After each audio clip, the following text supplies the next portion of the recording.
कारण है जो तुम्हारे द्वारा आग्रह किया जा रहा है। मैं इस आग्रह को क्यों नहीं स्वीकार सकता? मैं तुम्हारे नगर में क्यों नहीं चल सकता? मेरी मजबूरी है। क्या कारण है? समझने का प्रयास कीजिए। मैं अपनी कथा व व्यथा तुम्हें श्रवण कराने जा रहा हूँ, ध्यान से सुने। मजली माँ के 2 वर पिताजी के ऊपर धाबी रूप में रखे थे। शुभ समय जानकर प्रथम वरदान में छोटे भैया भरत को अयोध्या का सम्राट मान लिया मैया ने पिताजी से। और द्वितीय वरदान में मुझे क्या मांगा, जिस कारण मैं 14 वर्ष की अवधि तक नगरवासी व ग्रामवासी शेष नहीं बचा, मात्र वनवासी, जो कि मैं तुम्हारा ये निवेदन स्वीकार नहीं कर पा रहा हूँ। क्षमा चाहता हूँ। मांगा क्या मैया ने मेरे लिए पिताजी से?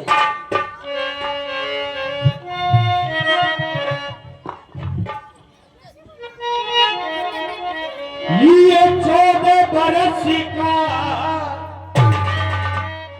बन लिया है पिता से माता ने। प्रथम वरदान में भैया भरत को अयोध्या का राज, द्वितीय वरदान में मुझे 14 वर्ष का वनवास। सखा ये 14 बरस का बन लिया है पिता से माता ने। लेख नहीं मिट सकता जो लिख दिया विधाता। किसी के लिए होगा मुझे किसी के लिए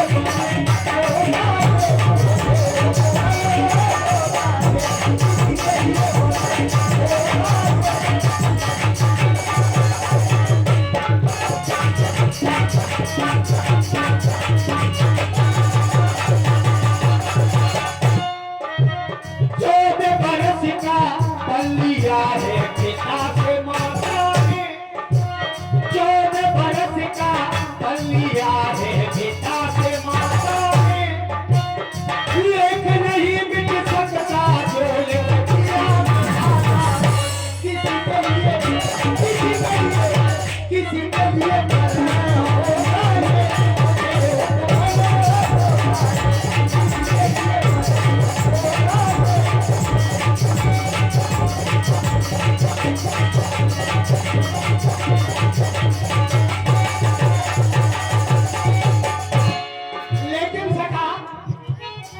किसी के लिए बन, मुझे उपवन क्यों? क्योंकि संसार की समस्त माताएं अपने पुत्र का हित चाहती हैं।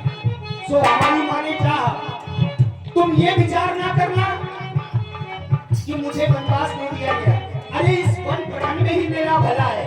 मुनिगण मिलन विशेष वन सवई भाग देश मोह। मेरी माँ ने मेरा हित समझकर पिताजी से 14 वर्षों का वनवास मांग लिया। तो ये वन प्रखंड मेरे लिए बनने उपवन के भाग लिया। माना कैसे माने?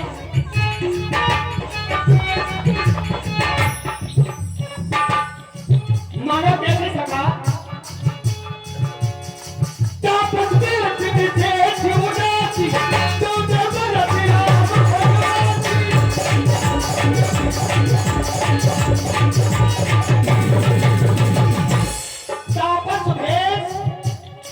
विशेष उदासी 14 वर्ष राम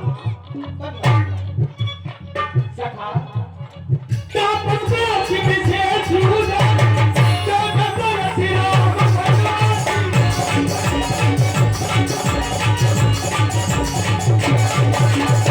सीता जी ने गाने राजी या सब भाग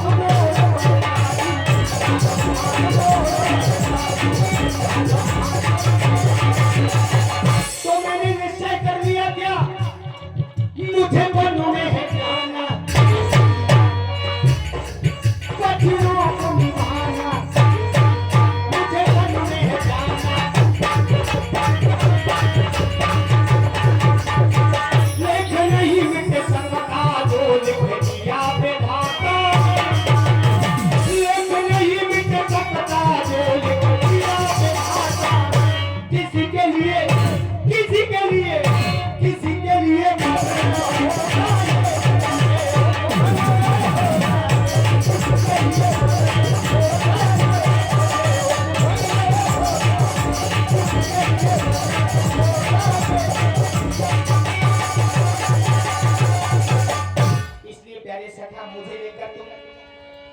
मत हो।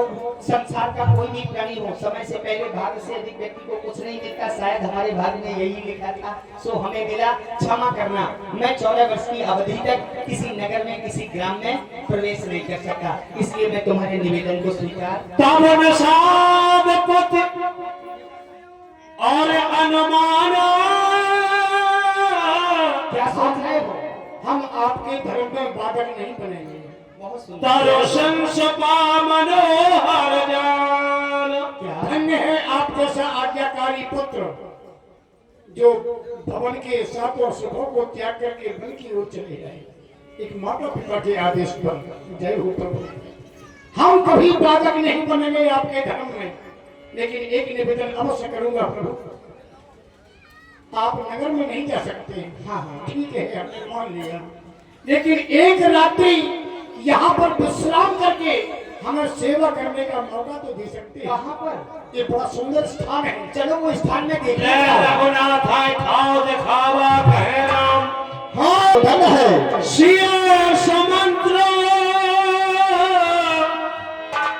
द्राता सह कंदमूल फल खाय शयन कीन रघुवंश मणि सुपाय पलूटत भाई।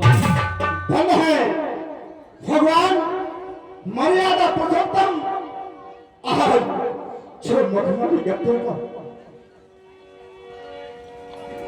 शरण करते हैं, वही भगवान मर्यादा पुरुषोत्तम आज उस पर सहन कर रहे हैं। अब देख करके उठे लखन, उठे लखन प्रभु सोवत जानी कहे सच में सोबन मृदवानी। समंत, आप भी थक गए होंगे, जाकर के आप भी विश्राम करें। कछो के दूर सजवान सरासन सोवत प्रवय निहार में साधु। हाँ सभी लोग ध्यान देकर के सुने। गुहई बुलाए पहाड़ प्रतीति ठाव ठाव राखे अस्नीति। हमारा आदेश है सभी सेवक, सभी प्रजाजन अपने अपने हथियारों से सुसज्जित होकर के महात्मा प्रभु श्री राम जी इस समय विश्राम कर रहे हैं।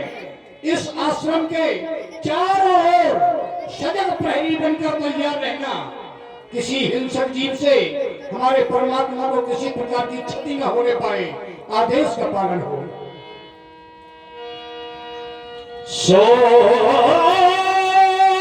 प्रभय निहार में साधु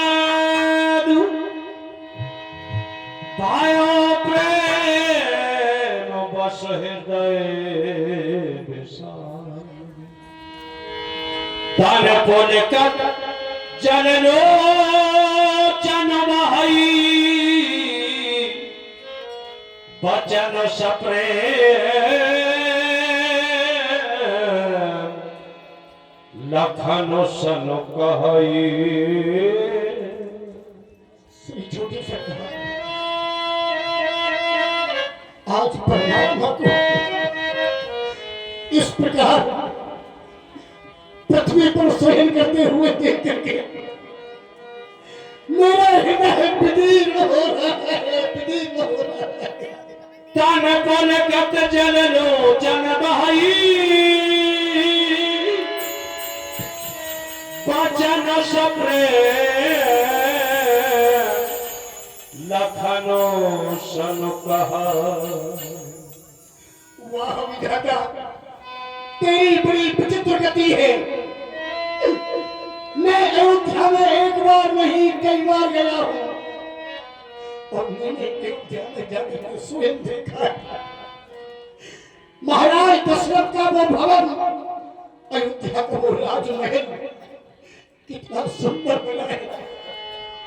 कहा है कि भूपति भवन शुभाए सुहावा सुरपति सदन नपत पर पावा। देवताओं के राजा इंद्र की इंद्रपुरी भी महाराज दशरथ के महल के सामने फीकी पड़ जाती है। ऐसे महलों में निवास करने वाले परमात्मा आज देखो तो बन के पृथ्वी पर पत्तों का बिछोना बनाकर सो रहे।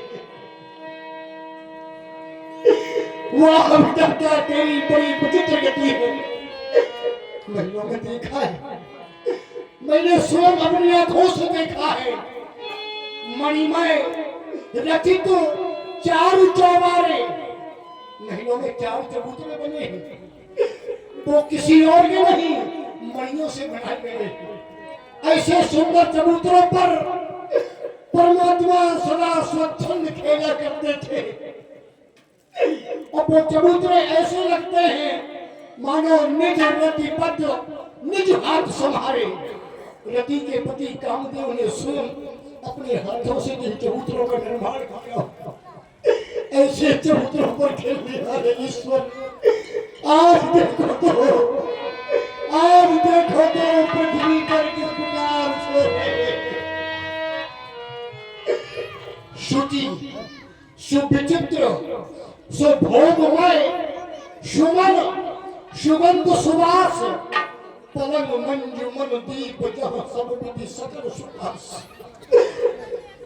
सोने के पलंग जिन पर मुखमरी करते दूध के फेन के समान मुलायम क्षीर फेन मृग विशद सुहाई। दूध के फेन के समान मुलायम गद्दों पर प्रभु को नींद नहीं आती थी तो देवी कौशल्या लोरियां गागा कर सुनाती थी। वही परमात्मा आज देखो बन की कठोर भूमि पर सो रहे हैं। कठोर भूमि पर सो रहे हैं। विधाता तेरा लेख बड़ा विचित्र है। देखो आज सीता मैया की हो पिता जनक जिनके पिताजी महाराज जनक जी कौन नहीं जानता बिना।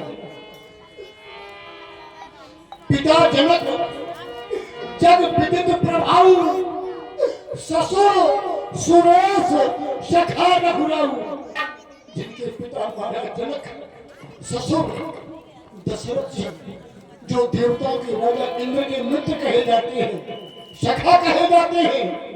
ऐसे पिता की बेटी ऐसे ससुर की बहू आज पति व्रत धर्म का निर्वाह करते हुए देखो तो अपने पति के साथ में बन के संकटों को सह रही है बेचारी सह रही है। रामचंद्र पति जिनके पति स्वयं परमात्मा श्री राम हो। रामचंद्र पति सो पैदे ही और मही सोवत विधिपान की। आज वही बेटी सीता देखो तो राज पत्तों पर अपने पति के साथ सोई बेचारी। बाबा तेरा बड़ा विचित्र विधान है। क्या कहूँ जब हमारे परमात्मा को ये दिन देखने पड़ रहे हैं तो साधारण संसारिक प्राणियों की क्या दशा होगी। कर्म प्रधान सत्य कह लोग कहते हैं कि कर्म प्रधान हुआ करता है तो क्या हमारे प्रभु से ऐसा कौन सा कर्म बिगड़ गया जो उस कर्म के कारण आज हमारे परमात्मा को ही दिन देखने पड़े। जय हो प्रभु जय हो प्रभु जय हो। केवल हम तो एक ही बात कहेंगे केकई नंदन मंदमती ओ महाराज केक की पुत्री तू मंद बुद्धि की है तूने अच्छा नहीं किया। केकई नंदनी मंदमती कठिनो कुटिलो परिकीन जय रघुनंदन जानकी सुख अवसर दुख दी। इनकी तो सुख के दिन थे बेचारे इनके सुख के दिन थे ओ अभागिन के कई तूने सुख छीन करके इनको दुख दे दिया दुख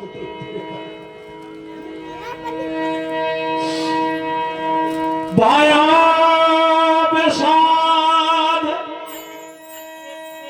निषाद है वारी